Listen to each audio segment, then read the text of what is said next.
Hello viewers, I'm Ron Grant coming to you live and direct from Tortola in the Virgin Islands. You're watching 284 Media. Thank you so much for your time. Of course, a happy Monday to each and every one of you. The Virgin Islands will be observing the third annual Culture and Tourism Month, of course, being held in the month of November under the theme The Past is Present, Embracing Virgin Islands Traditions. Now, the month is a collaboration between the Department of Culture and several partners, including the BVI Tourist Board and Film Commission, H. Laverty Stout Community College, and the Virgin Islands Communal Association. I'm honored to be joined by Director of Culture herself, Dr. Catherine Smith, to put into perspective the month of activities. We'll be right back after a quick commercial break.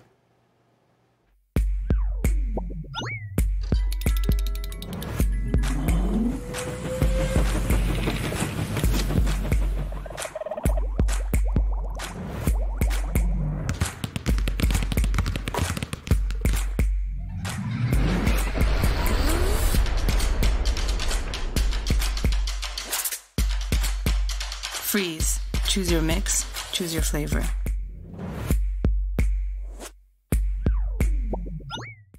Is business slow? Cash flow down? Hosting an upcoming event? We can help. Advertise with 284 Media and take your business or event to the next level by enhancing your present marketing and messaging strategies. Allow our team of experts to create a personalized ad that sets your business apart from all the rest. This could be your business or event. So, what are you waiting for? Contact our marketing team at 284media at cctbvi.com. Advertising with us works. Viewers, welcome back and thank you so much for your time. As promised, I am joined by Dr. Catherine Smith, the Director of Culture here in the Virgin Islands. Dr. Smith, thank you so much for your time. Welcome back to our studios. Thanks for having us once again. It is always a pleasure. As mentioned before in the introduction, the past is present. Embracing Virgin Islands tradition is the theme for this year's third annual Culture and Tourism Month. I want to begin there. Tell us about how we came up with that theme. We came up with the theme because the Department of Culture has been receiving quite a few calls regarding all aspects of the cultural heritage and traditions of the Virgin Islands. You know, we talk about the evolution of culture. Culture is not static. It can't be, you know, it can't be frozen. It must be allowed to move. But what are those cultural traditions? And what is that heritage upon which that identity is based? Whether it's the cultural dances of the territory, we've received calls about persons' fears that these dances are disappearing, whether it's the very special straw work and cultural hats that someone such as Mrs. Adina Penn, you know, makes, that is such an important part of our tradition and yet can be a very important way of branding the BVI and the BVI's you know, culture and arts. Or whether it's even harvest, the harvest celebrations that you see the churches celebrating. How far back do they go? They are very traditional. So in terms of all of the traditions, and you will see that streaming through the events during Culture and Tourism Month. Wonderful. Now, as mentioned, the month is a collaboration between a number of stakeholders, including the H. Laverty Stout Community College, the Virgin Islands Communal Association, the BVI Tourist Board, and Film Commission. I want to speak about that collaboration because it's very important for all agencies who have, of course, the best interests of the Virgin Islands, particularly as it pertains to culture. And, of course, we have now merged with tourism. So speak to that collaboration between the various industries that have been named. Yes, it's a wonderful collaboration. It's the best way to work collaboratively. We have been having meetings with all parties. We communicate continually and regularly with all parties. We've met with Tourist Board, we've met with FICA, that's short for the Virgin Islands Communal Association. We certainly have regular and ongoing meetings with the H.L. Stout Community College, and you know, that's also run through our Virgin Islands Poet Laureate program. We've had constant meetings that we attend, and it's all for such a good cause. which is the integration of our culture portfolio with tourism. It fulfills certainly the mandate of the Tourist Board in terms of the product, the tourism product, but also our mandate at Department of Culture and our commitment to growing our creative industries and economy. Now, I know there is an entire month of jam-packed activities, of course, many of which I'm excited to engaging and witness myself, but I'd like to give you an opportunity to put into perspective the month of activities that we could expect from the VI Culture Department. Thank you for that opportunity. I would say right now we're very excited about the opening ceremony, which will happen and be live streamed on the BVI Government of Facebook page tomorrow at 9:30 a.m. Now, I want everyone to know that you can also follow, in addition to the BVI Government's Facebook page, you can follow the Virgin Islands Department of Culture. And I will say here also the H.L. Stout Facebook page. And I have to mention here a really dynamic website that has been created for the literary festival, which I will speak to in a moment, bvilitfest.com. So we do have our opening ceremony, which will be live streamed tomorrow, which is the first of the month, on the BVI government's Facebook page. But I want to say, following that live stream, we have combined that opening ceremony with an arts expo. So we're just hitting the ground right away with dealing with our cultural products in the territory, our very talented visual artists. We have a group, we put it out to our entire group. Persons responded quite eagerly, and we're arranging quite a dynamic arts expo that opens after the opening ceremony for the general public.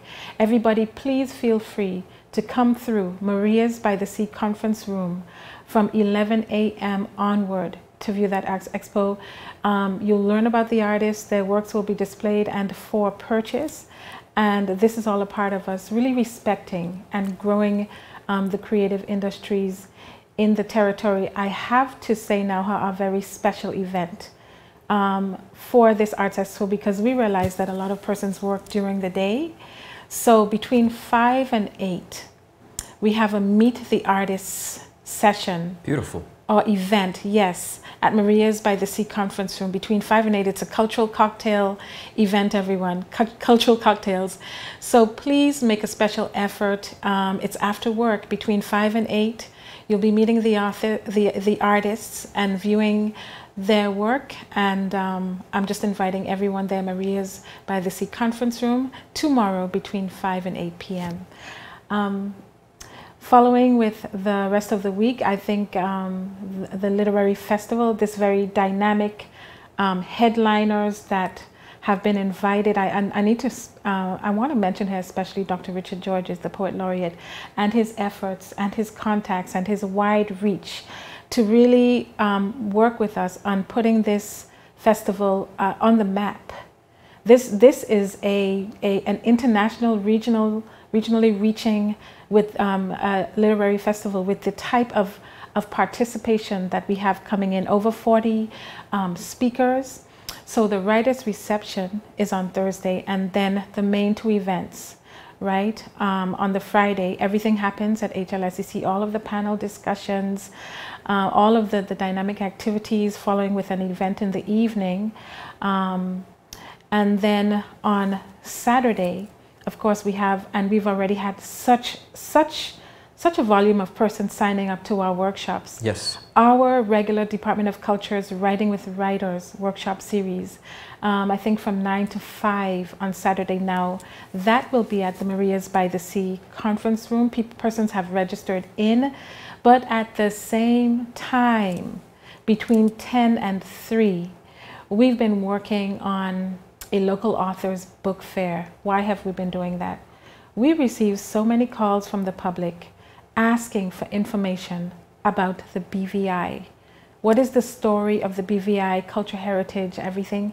And yet we have so many authors. You know, we have a long-standing book launch program, and outside of that. Yes. So this is our attempt to bridge that gap and make those persons books available to you for you to purchase, speak to them, let them autograph the books. We're going to have readings at this event, and this will be between 10 and 3 on Saturday. So these events comprise the second annual BVI Lit Fest Literary Festival, and the details are quite creatively and beautifully placed on the website. Everybody go to that, bvilitfest.com, and that's what's happening during this week, our first week of Culture and Tourism Month. Amazing. I thank you so much for putting the week into perspective. Dr. Smith, I have to ask you, because you did mention briefly about bridging the gap. What should we be paying more attention to right now as it pertains to preserving Virgin Islands culture and bridging that gap between generations? I think we need to, well, I'll tell you this. I think our first step is to certainly identify and define. And you know, we have a revision of a cultural policy going on, which will, and that is a major component of it, which will receive widespread public consultation in a variety of stakeholders and groups, as to let us define and identify what are those cultural traditions. I've just mentioned a few here. I've mentioned harvest celebrations. In the event that I'll speak about in the second week by VICA, traditional games. There's an entire traditional games tournament being organized. I'm going to speak in a little bit about some of our traditional visual art and how they help us brand. The authors who will be at the book fair, a lot of them speak to our traditions. When you view the opening ceremony tomorrow, you will see the poet laureate speaking on the need to really identify and create a literary tradition, yes, which we do have here. And we've both agreed that we need to really establish that, and those authors speak to our cultural traditions. So it's really all about, you know, those traditions, and then those traditions that mark the establishment, the identification of an like our, you know, our entire identity, right? And so we need to identify and define those, and then just take steps in moving forward. But we have discovered that there is a need to be clear on the story of the Virgin Islands in order to move forward in the best manner. Wonderful. And speaking of Virgin Islands story, I do think that it is imperative for each of us as residents to identify and develop our own individual Virgin Islands story. I have to ask you on a personal level, as Director of Culture, what is your individual Virgin Islands story? My story, and so should I now seek to become an author? I have to. I mean, I have to tell you that of course I've written articles about our culture and heritage. I think I have one that's, I think it's in the publication that'll be coming out to mark the 30th anniversary of the BVI Investment Club. So I do write those kinds of articles. In terms of my own personal story, should I get into the area of my memoir or my biography? Yes, please. I would say that, well, I was born in the BVI. I'm not going to tell you the name. I was, the year, sorry. I was born in Peebles Hospital.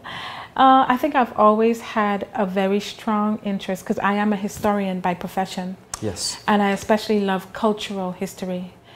So in addition to cultural history, I love the arts. I've always loved the arts, all of the arts, and I really have a real affinity for them.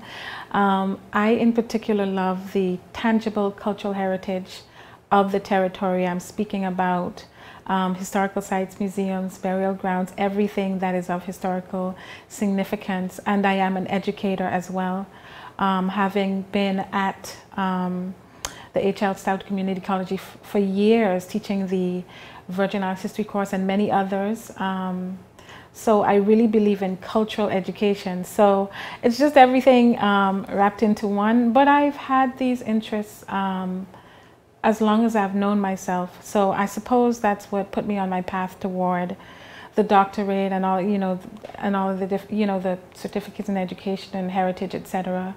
So that's a bit of my personal story. And thank you so much for sharing. I do think, as I mentioned, it is important for each of us to be able to identify what our very personal Virgin Islands story is in various capacities. Of course, you have been serving, and we thank you so much for your service. Dr. Smith, you mentioned about the visual arts aspect, and I want to go back to that. That will be presented. Tell us a little bit more about that. Okay, I would not be, it would not be right if I didn't mention probably the most important influence in my life in terms of my personal story, which would have been Sure. my grandmother, Eldra Smith, right? So she would have been the biggest influence growing up with her, looking at her as mother and just living through that experience of an older generation and just observing her movements, her values that I really took in and had an absolute love for. So I wouldn't be right if I hadn't mentioned my grandmother. Not a problem at all. Yes, so in terms of the visual arts, of course we have the Arts Expo, which will be happening tomorrow. Now, if we return to the third week, since you are asking me about the visual art, I'm talking about the week of the 14th. We do have a few workshops that we've been putting together, and it is connected to the theme of tradition. If you can follow the Virgin Islands Department of Culture for more information on that. We've been speaking to Mrs. Dinah Penn about you know, the straw hats that she makes, the straw plaiting methods, the plants, etc., that each straw would come from. So we're hoping to each type of straw, we're hoping to really have a workshop. Of course, you cannot learn how to make these hats within a day, but you can certainly learn a little bit about straw plaiting. We've been talking to Cedric Turnbull, well known about the bottle and basket weaving processes. Of course, the young potter Carl Burnett, he's going to be doing a workshop about pottery, but he'll be using, as he has done before with us, iconic sort of symbols. You know, he'll probably be looking at the sloop or the coal pot, and any of those several symbols that we have. And I think that, we have the wonderful Robert Storm Wright. Okay. So we've had him do a workshop before because his work is so cultural, you know, so profoundly cultural, and that's really our focus. And so he'll be doing a more in-depth workshop for us on photography, and those will be during the third week, beginning the 14th. I want to make here the point, though, that I think it's time for the Department of Culture, or just in general, that we start speaking about the topic of intellectual property. Yes. Right? So I think we're going to have to be putting that on our agenda pretty soon and be talking more and more about that as we move forward. Well, I could not agree with you more, and I do think many persons within the Virgin Islands, especially young and upcoming artists and authors, will appreciate the understanding of intellectual property. Dr. Smith, once again, I want to thank you so much for your time. The Department of Culture has spared no effort in making sure that this Culture and Tourism Month is not only jam-packed with a variety of activities spanning generations and different aspects of culture, but making sure that we are complementing the tourism product by adding this element of culture and making sure that Virgin Islanders and citizens that is understand and can share and reintegrate that Virgin Islands culture. One of the things that I do understand from the Minister of Culture, the Honorable Alvaro Maduro Keynes, who was so excited in the press conference, she spoke about the Fungi Fest that will be returning, and I know that is a project of hers that she is quite excited. So we want to make sure that the persons know that the Fungi Fest is returning this month, so we want to make sure that they too come out and enjoy that very strong aspect of Virgin Islands culture. So thank you so much for your time, and I will see you at the events, Dr. Smith. Okay, thank you. You're most welcome, viewers. That's all the time we have. Of course, celebrating and observing Virgin Islands Culture and Tourism Month this November under the theme, The Past is Present, Embracing Virgin Islands Traditions. Have a beautiful rest of the day. Bye-bye.